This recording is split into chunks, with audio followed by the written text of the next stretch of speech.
Hello everyone, welcome back to my channel. আমি দীপা। তোমরা সবাই কেমন আছো? আমি তোমাদের সাথে শেয়ার করব প্রায় 12 ঘন্টার ট্রেন জার্নি করে 400 কিলোমিটার পথ অতিক্রম করে আমার বাপের বাড়ি যাওয়ার এক্সপেরিয়েন্স। অনেকে বলে এত দূর বিয়ে করেছিস, তোর প্রবলেম হয় না? আমার প্রবলেম হয় না, কিন্তু বেশ মজা লাগে। যেমন ধরো কোথাও ঘুরতে যাওয়ার ইচ্ছে হলো, বাপের বাড়ি চলে যাই, খরচা কম কিন্তু আদর আপ্যায়নটা অফুরন্ত। সুন্দর করে সাজুগুজু করে আমরা চলে এসেছি স্টেশনে। এখন এখান থেকে লোকাল ট্রেন ধরে আমরা যাব নৈহাটি স্টেশন এন্ড নৈহাটি থেকে রাধিকাপুর এক্সপ্রেস ধরে সোজা রায়গঞ্জ। স্টেশনে এসে বাড়ির জন্য কিছু খাবার নিয়ে নিয়েছি। আমি স্টেশনে দাঁড়িয়ে অপেক্ষা করছিলাম আমার বরের জন্য, আর আমার বর সারা রাতের জার্নি বলে আমাদের দুজনের জন্য চিকেন বিরিয়ানি আনতে গিয়েছে। বেশিরভাগ সময় মা আমাদেরকে বাড়ি থেকে খাবার বানিয়ে দেয়, কিন্তু এইবার আমরা কিনে খাওয়ার প্ল্যান করেছিলাম। ট্রেনে উঠে লাগেজগুলো রেখে কিছুক্ষণ বসে থাকার পরে আমরা দুজনেই হাত ধুয়ে খেয়ে নিই। বিরিয়ানিটা এত টেস্টি ছিল, খেয়ে এক ঘুম দিয়ে সকাল করে ফেলেছি। ঘড়িতে তখন প্রায় 4:30-5টা মতো বাজে। অপেক্ষার পর 5:30 থেকে 6টার মধ্যে ট্রেনটি রায়গঞ্জ স্টেশনে এসে দাঁড়ায়। ট্রেন থেকে নেমে আমরা দুজনে টুকটুক করে হাঁটতে হাঁটতে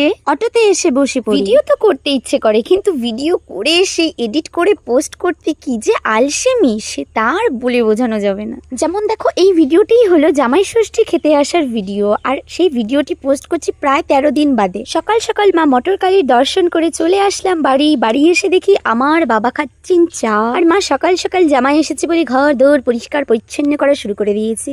আর আমি বাড়ি এসে শুরু করে দিয়েছি আমার ঢং ঢং ভিডিও করা। তোমাদের যদি ঢং ঢং ভিডিও ভালো লাগে অবশ্যই সাবস্ক্রাইব করো।